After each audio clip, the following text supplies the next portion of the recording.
Hello and welcome to the Paddock Pass podcast here in Barcelona Airport after the opening round of the 2021 World Superbike Championship. Steve, English and Gordon Ritchie here, and Gordo, we've been able to get back to action and it's been great to have World Superbikes back on track, first time in 7 months. Oh, it's been too long. Didn't know what to do with myself at home. It's fantastic. We've all had to jump through lots and lots of hoops to get here, from the organisers onwards. But it was worth it. That was a great first weekend. We had 3 totally different days. I think all in all, we couldn't really ask for much more coming back after all this time off. Yeah, it was something special as well. Obviously, we had wet conditions, we had dry conditions, we had intermediate conditions, we had hot conditions, we had cool conditions. It was pretty much the mixed bag of everything that you want to be able to throw at these guys. Absolutely, and we were kind of looking at a regular weekend a while before it, and then all of a sudden the weather started changing, and that just threw curveballs everywhere. And you saw, riders making real gains because they took a gamble, and other riders making a real loss. And then in race 2, some of those same riders had the absolute opposite experience. So the best thing about it was what was going to happen next, and you never quite knew. And any racing like that is what you want to go and watch, and what you want to watch on TV. What was great actually was because obviously we're used to Phillip Island as round 1. We always get good racing at Phillip Island. This weekend we go to Aragon, and then suddenly you kick off with 3 great races, and then in the support classes as well we had 4 great races. That was the difficulty. I wrote a column about this thinking, is it going to be... Phillip Island always produces such great racing because it almost has to, because the people have to save their tyres, so they all stay together till near the end. And I thought, well, Aragon's going to be good, but maybe somebody's going to go. And yes, we had leaders and stuff, but all the way through we had fights and changes, and we did have almost as thrilling a weekend as you would have at Phillip Island. Everybody comes from Phillip Island, first race of the year, usually before any other real motorsports got moving, raving about World Superbike. And this weekend, we at least had a really, really good weekend to get our teeth into, and hopefully it looked as good on TV as it was where we were. Obviously enough as well, Gordon, this was a weekend where you did a relatively new bike from Kawasaki. It looked like a whole new bike whenever we spent the winter hearing about an extra 500-600 revs. Ducati didn't make big steps forward. That actually seemed to be a big bone of contention as the weekend went on. There was lots of rumours. Chaz Davis, Scott Redding were pretty upset that they turned up pretty much with the exact same spec as Estoril at the end of last year. Kawasaki's clearly made a step forward. Coming into the weekend, they didn't get the extra revs, but they were able to still keep the power where they had found the improvements. Yeah, one of the most weird aspects of the weekend was finding out shortly before that there wouldn't be any more revs for the Kawasaki, which I think everybody except the organisers, when they read the rules, realised was going to happen. We all thought it was going to happen, and it didn't. But they'd probably been testing that way all winter. So they suddenly had to go back to where they were, but with other aspects. There's other aspects of the bike that are new other than the higher engine revs. So they were kind of working it out as they went on from Friday, because they probably hadn't tested the way things ended up being, with the rules being laid down the way they were. So that was kind of a remarkable thing to do the turnaround. But obviously the Kawasaki's definitely seems a bit better, given that not just Jonathan had a good weekend, but his teammate as well. And that's always been a litmus. If the Kawasaki is really good, the teammate does really well. If the bike's not so good or not as competitive as others, the second rider's toiling a bit. And obviously they've made some step forward, even amongst all the weather and everything else. If we're looking at trends, the Kawasaki seems to be better.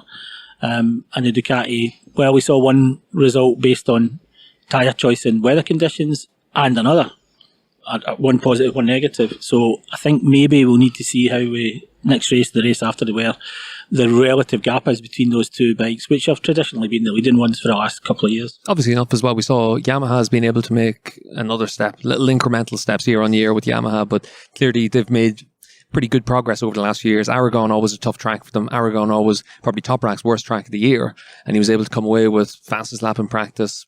He was able to be fast all the way through the races as well. Yeah, I think that many riders having that much input, and Yamaha with all his experience, as long as all the riders are saying the same things, they then think, okay, well, that's the direction we have to move in. And Gerloff at the podium and so on. So the Yamaha's moving forward. The rules have definitely, and the changes and the modifications they made are definitely bringing everybody closer to the same ballpark. But yeah, there's still work to do for everybody to try and beat the other person. Yamaha have done a good job with enough riders to make a difference to the development programme. That's how I see it. There's so many good riders giving good feedback. They're moving forward. See enough as well, this was a weekend where we were able to see some flashes from Honda, but nothing really concrete. When you talk to a lot of the riders, a lot of them have said to me that they actually feel that the Honda has the potential to be the best bike on the grid, but they're just not making the most of it right now. Absolutely, and I was slightly disappointed, I have to say. I'd expected more because they had the winter that they didn't get to have because of COVID last year, I understand very well, but they have tested more this year. They've had a lot of parts keep talking about how many changes they've made. But unfortunately, that didn't seem to really transfer into races. So I was looking that Honda would be better at this round, especially given it's got a really big straight and so on.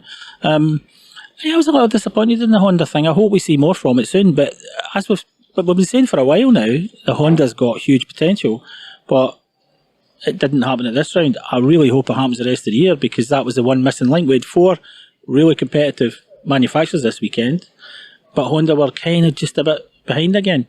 So hopefully that'll turn around. Let's kick off talking about Kawasaki then, because this was a weekend. Jonathan Rea wins the race 1, he wins the Super Pole race, finishes second in race 2. Alex Lowe's obviously 3 podiums as well. There was a time when Aragon was seen as the track where Johnny was able to get podiums.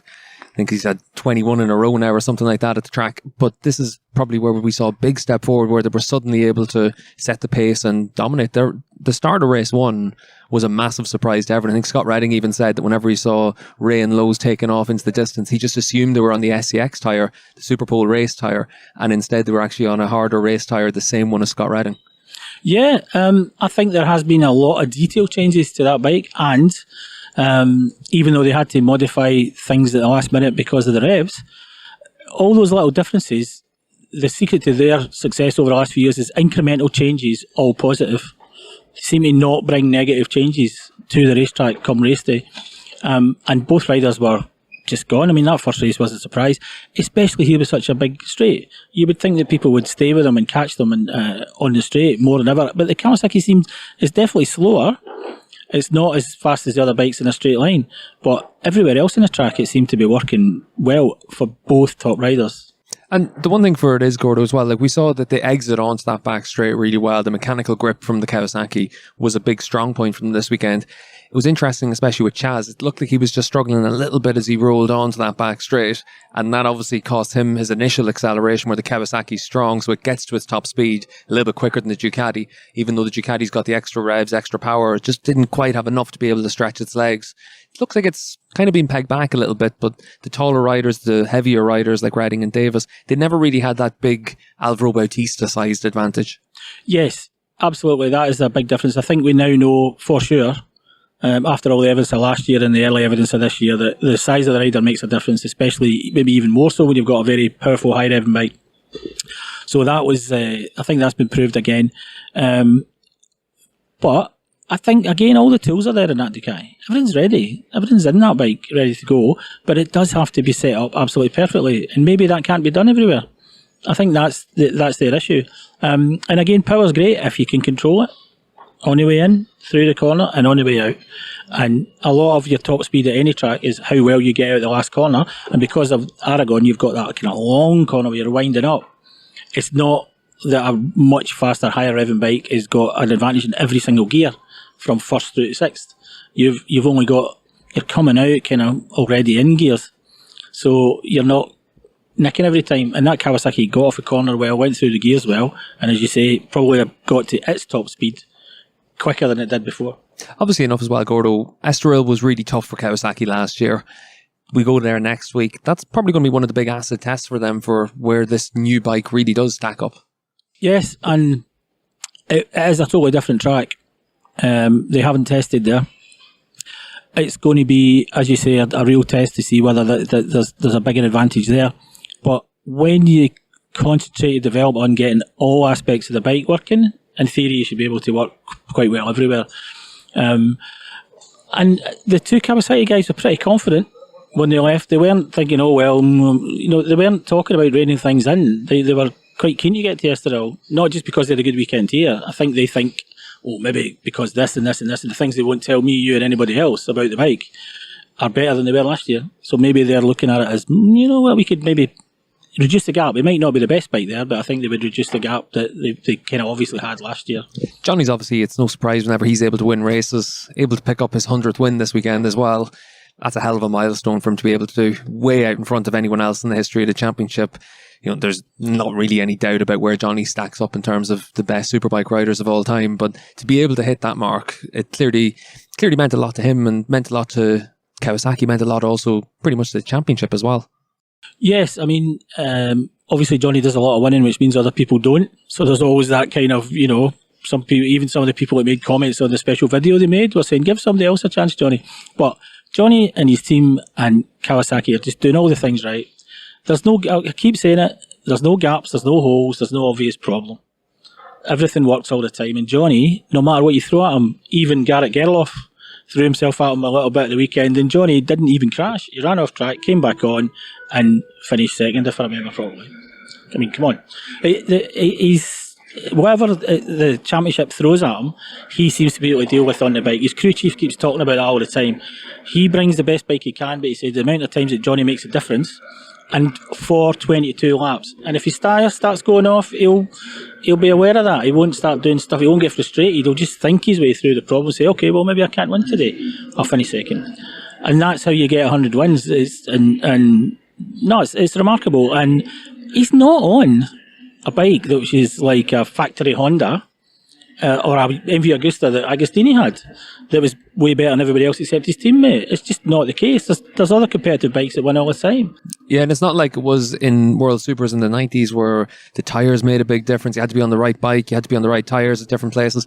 And I think that really the biggest thing for Johnny is it's that he's been up against Tom Sykes, a world champion. He's been up against Leon Haslam and Alex Lowe's, 2 British champions.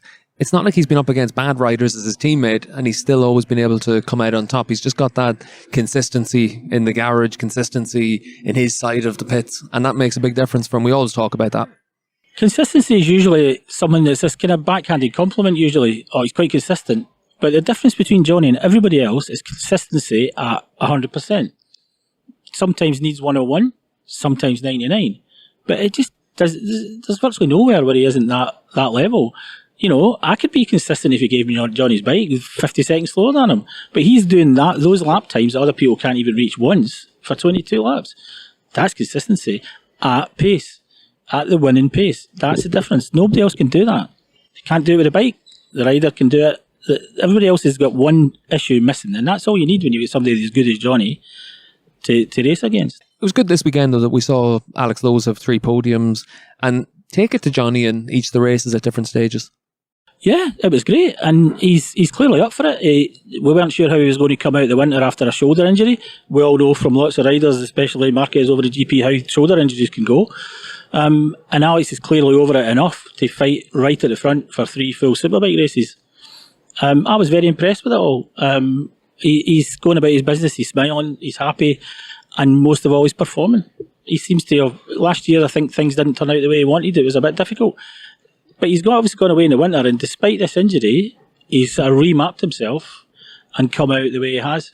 Now, I don't think Alex is going to be as good at every track through the year as Jonathan is, because maybe nobody is. But that was a pretty good start at a track that he himself said, I think he's only had 1 podium on before, in a Yamaha a while ago. So if he can do that here, at a track he doesn't particularly like, maybe that's transferable everywhere. So yeah, watch this space with him. I thought it was really good that we actually saw Alex make 3 good starts as well, because last year that was one of the big issues. Couldn't get off the line consistently. Looks like they've been able to find a little bit of a balance now for him to be able to do that a little bit easier now. If he's able to make consistent good starts, it gives him a good chance. We know that whenever he's got a bike underneath him that he wants, he's usually one of the smoother riders out there, doesn't tend to make too many mistakes anymore. And Estoril, like I said, it's going to be the real test for Kawasaki. It's also going to be a real test for Alex.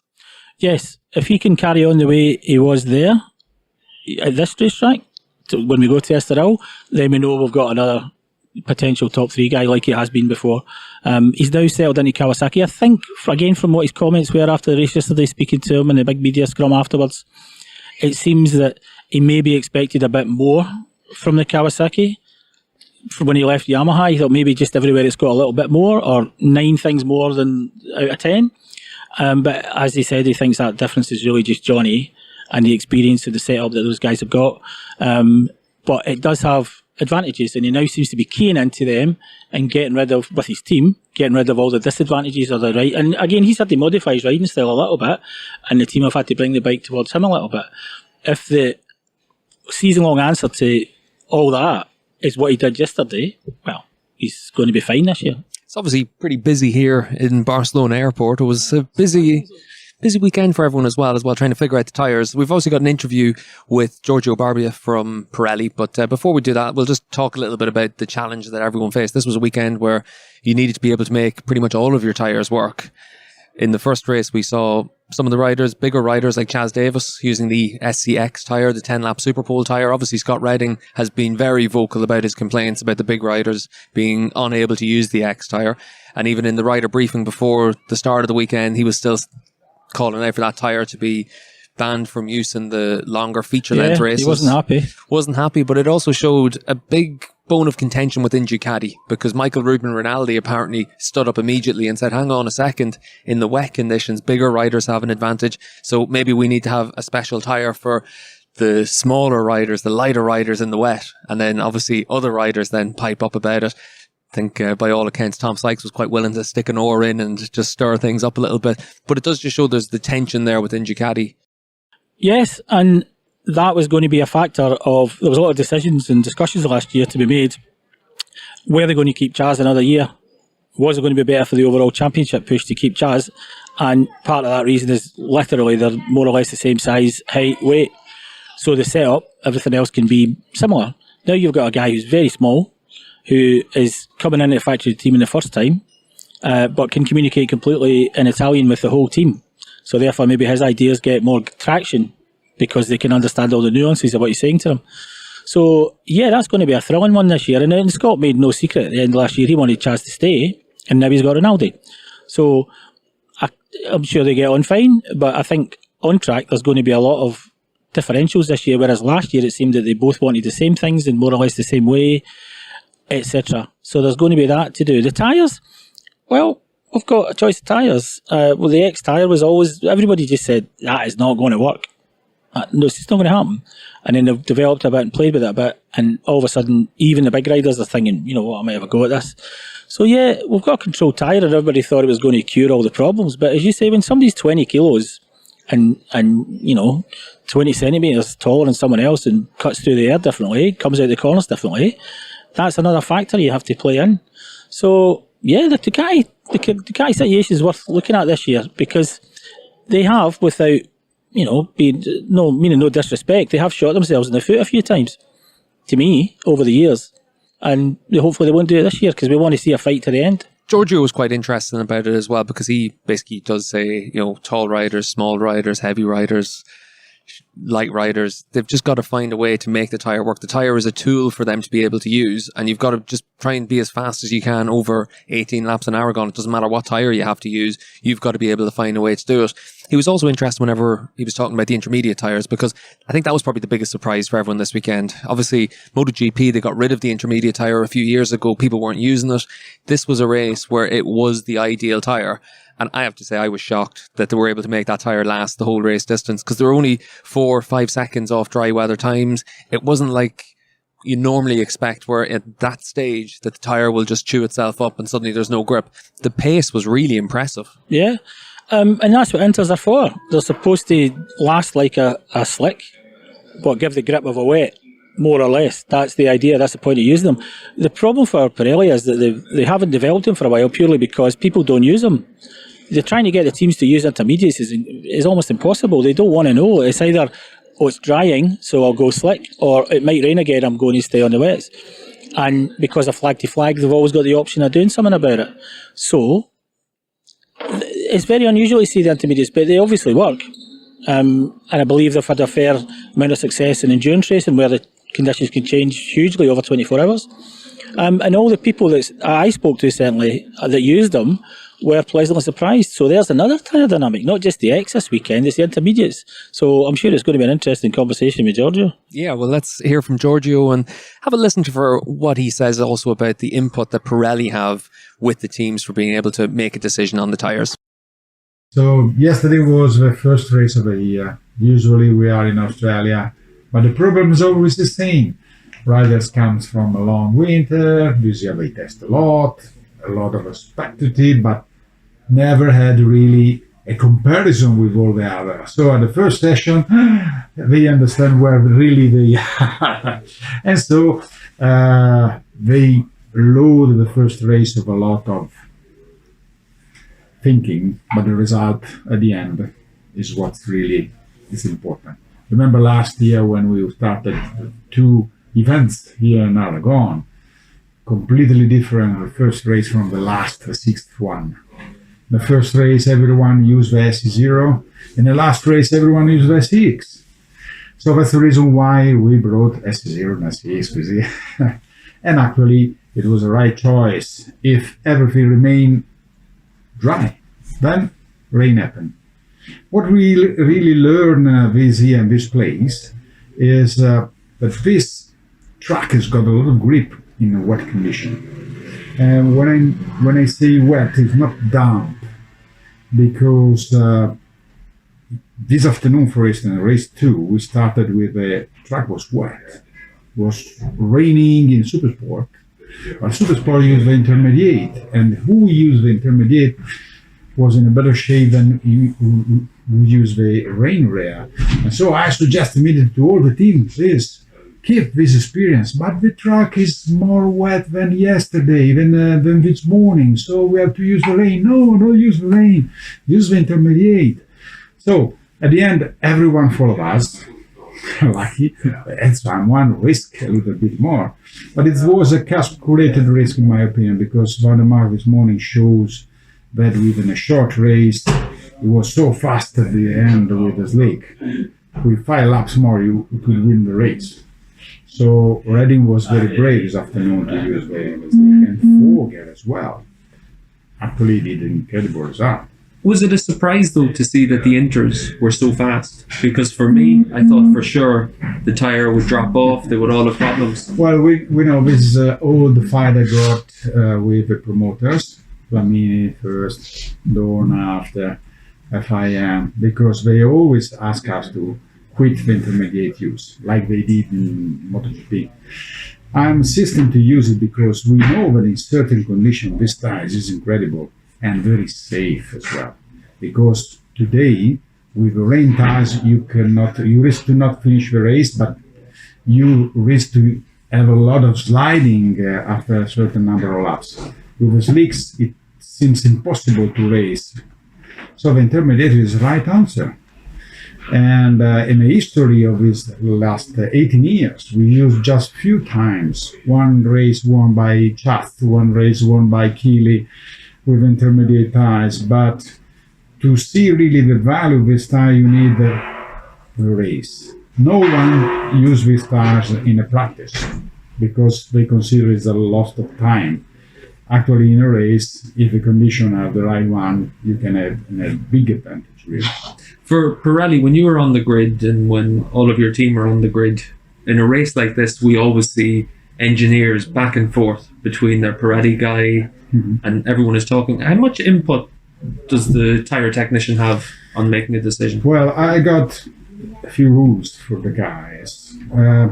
We are always giving suggestions to the team, starting from Thursday approach on the racetrack for the first session on Friday. We explain the range, we say what we would like to see, and then we face the condition.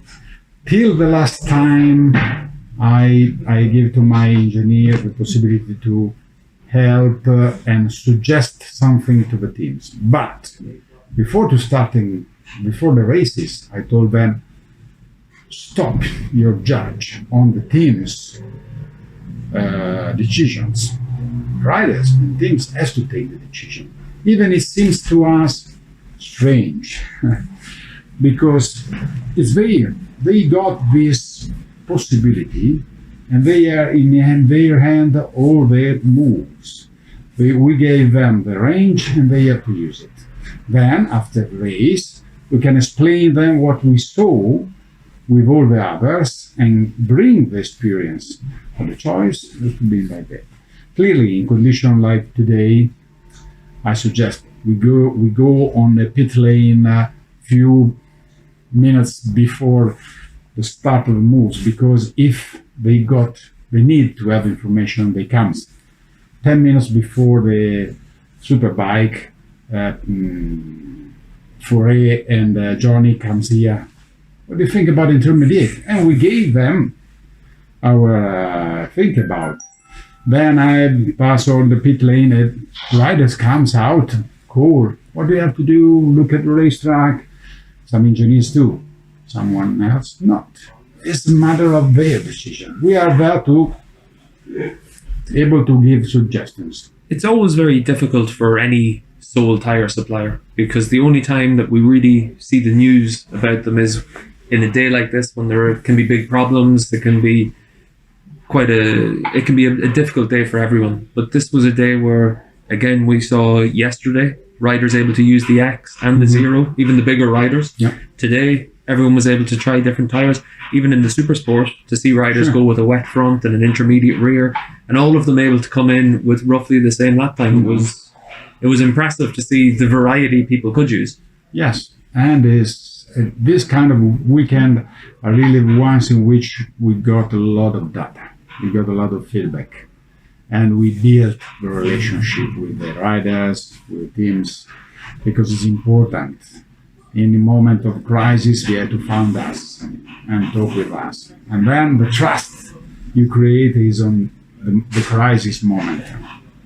Obviously, this week, one of the big questions before the weekend was the X tyre. Yeah. Scott has been very vocal, saying this tyre should be banned, it's not fair on the bigger riders. The smaller riders obviously say, no, it's a good tyre. But where did Pirelli stand on this? I don't think it's a matter of thin or cool riders. It's not a matter of women or men, colored or white. Riders are chosen by the teams, and they got a lot of good riders, Ducati, Yamaha, BMW. So they make their decision. If it's tall or I don't know. They got a very good line of riders and very good teams, even private teams. Sure, Garrett, Charles. We saw very interesting thing. So the thing is, the STX, born as a tires to explain, to give a chance to the Super Pro race. Because when Dorna unveiled this race, not all understand why we had to make a third race and a short one. Actually, the idea was quite brilliant. And so we decided to prepare the tires for this race in order to give a purpose. And at the beginning, we broke just 4 tires, just to see if mine works for a short race. And we have the rules for 1 year with federation. Say, okay, Friday, when the teams test the tire, if we see that we can make 10 laps, we say, okay, let's do it. If not, we will say, no, don't use it, use the standard one. Actually, the fact was that after a few races, people understand how to use in a short race, and someone start to use in a long race too. And long race, last year, the tires was used a lot of time. If you consider from Jerez, Estoril, not because it was not so good for Estoril. I'm curious to see what will happen next week.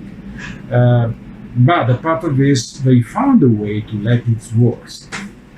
And if you remember last year, 6th race, we got 3rd Scott with this time, then Toprak on the market, Toprak, not just Zai riders. Yeah. So I don't trust in this matter of a big or short rider. The fact is, this tire has got its own way to work in a different condition, different bike, different style, different setup. It's one tool we gave to the team, and they have to use it. Like the front, we gave this race 4 tires. Yesterday they used 3.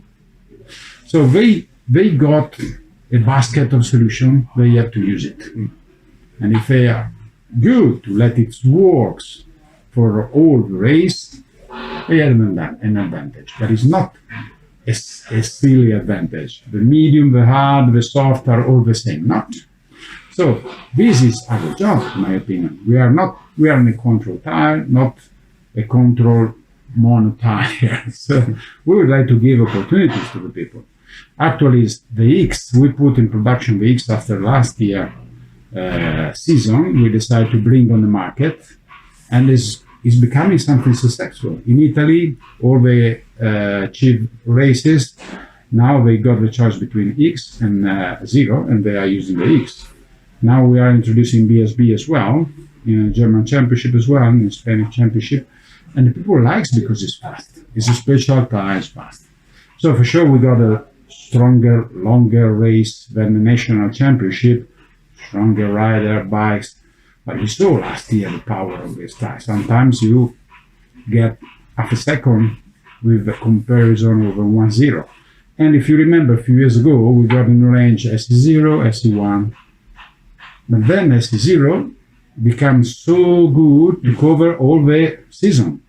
So we need to go ahead in development, and this means that from our side to give more performance or give a tire that works in certain conditions in order to make the difference. And this is the X. Misano, we will bring a new rail tires, always in a soft area, in order to enlarge again the possibility and the range for this condition. This is another year where Pirelli is a big supporter for the championship. For 20 years, it's always been like this. Has the championship looked in better health at any point? It looks right now we've got a lot of good manufacturers, a lot of good riders. Yeah, well, I remember 2 years ago I told this is the bottom we can reach.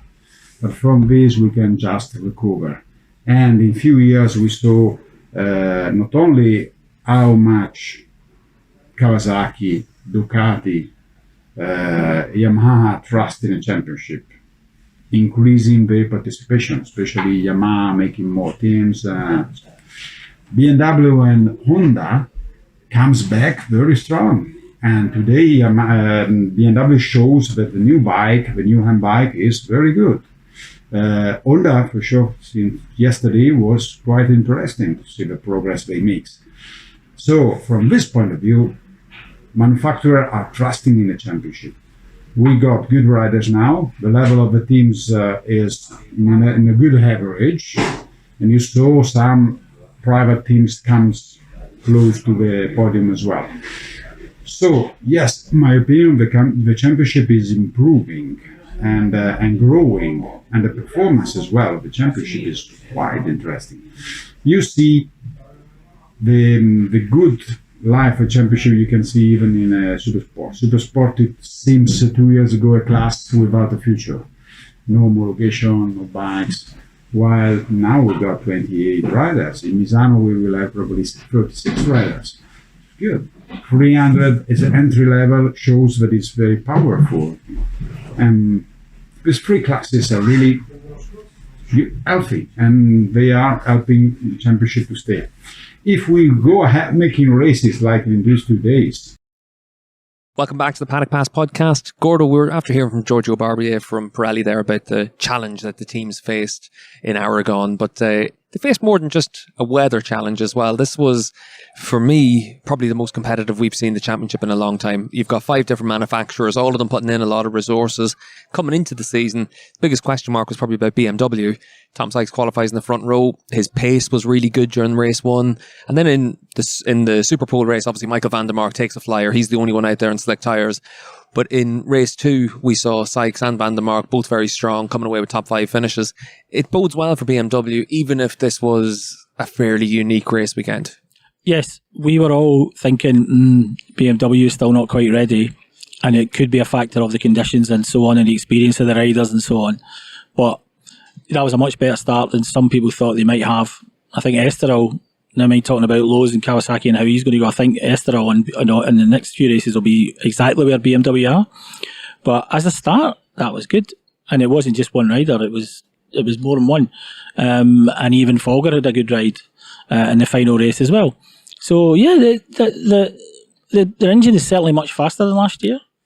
They have done a lot of detail work, all based around racing. And it seems to be paying off. Whether it reaches the level of consistency of the Kawasaki or power or straight line speed of the Ducati and so on, go through the field, check the other bikes out, is as good as it turn as well as the Yamaha.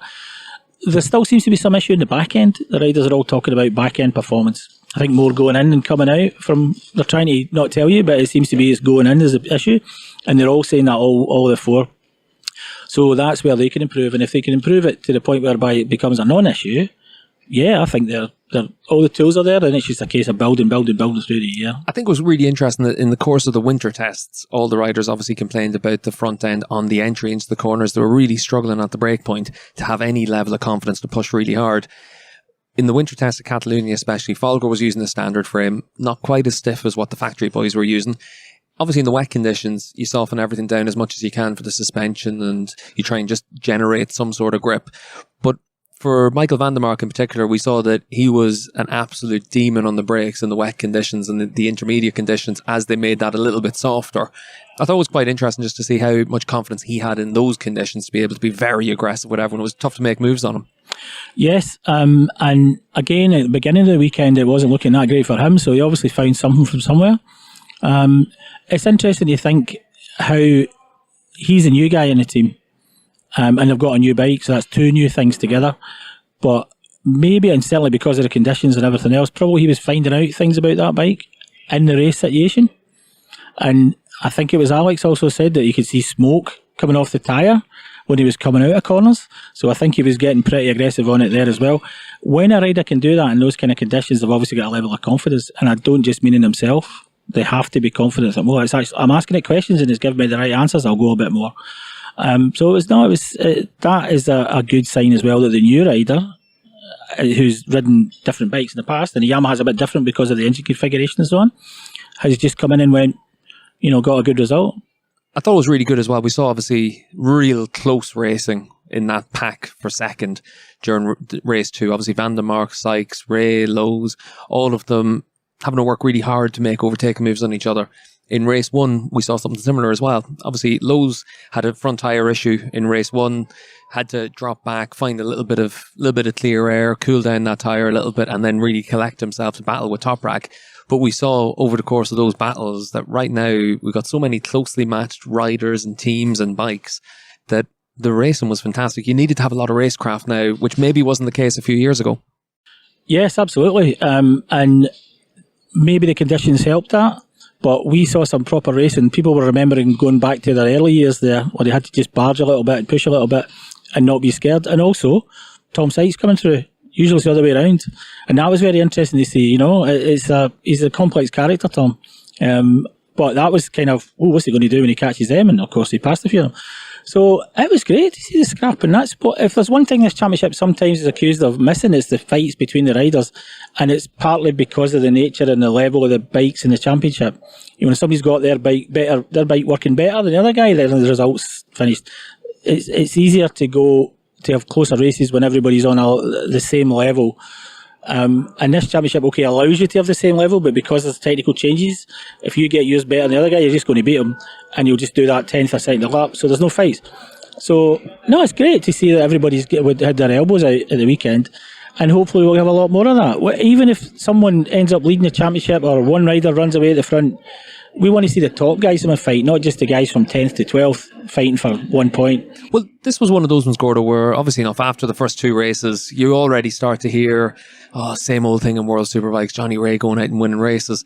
Johnny's going to win races. There's no doubt about that. Over the course of a season, we've got, 13 rounds, 39 races. Johnny's going to win 9, 10 races any given year anyway. But I thought it was good that he had to work hard. I thought it was good that we had to see why he's won 6 world championships, and this was competitive racing. Like I said earlier, Esterill's going to be a real test because we know that Yamaha are going to be strong there. Last year, Toprak and Garrett Gerloff were very strong there, Michael van der Mark as well. So it does bode quite well that next weekend we're actually going to have close racing again. We're going to have something a little bit different at the front. Absolutely, and that's going to come very soon. We're not going any rest. We're going straight there. We'll be leaving very shortly to go to catch a flight. And some watch you got there as well. Gordon. I know, fantastic. You can see it's a new Apple Invisible watch. But no, I'm really looking forward to this just because it's such a contrast. It's a totally different racetrack.